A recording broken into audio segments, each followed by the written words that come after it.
Birth control, the misconstrued conception preventer. Today, I will be looking at what birth control is, some misconceptions of this conception preventer, and why it should be available without parental consent.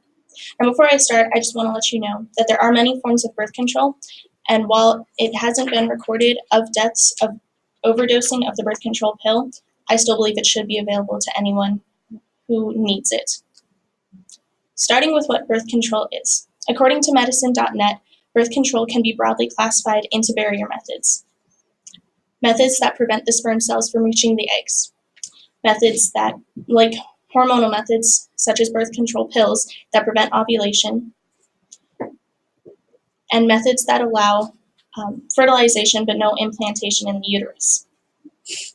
Some of these methods are reversible and temporary, such as condoms, diaphragms and cervical caps, the inner uterine device, and the hormonal methods such as the birth control pill.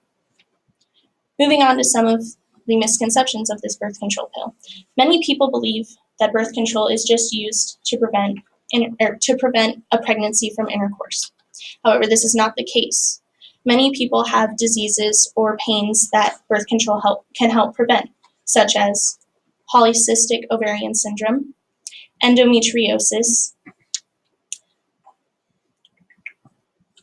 lack of periods, menstrual cramps, premenstrual syndrome, primary ovarian syndrome, acne, and heavy periods. These are just some of the reasons as to why birth control should be allowed to anyone.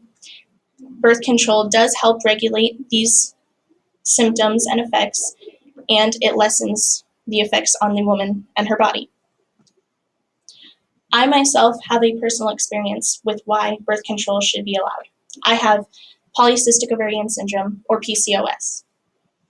According to the Mayo Staff Clinic, PCOS is a common endocrine disorder among women of the reproductive age.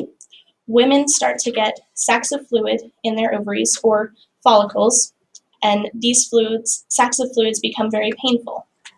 They can sometimes twist, they can sometimes pop. In lesser terms, they're just really painful.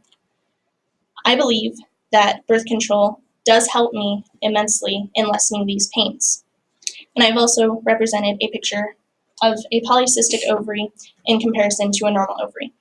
You can notice that there are many lumps as to all the cysts in there filled with fluid, and it is seemingly very painful when you look at it.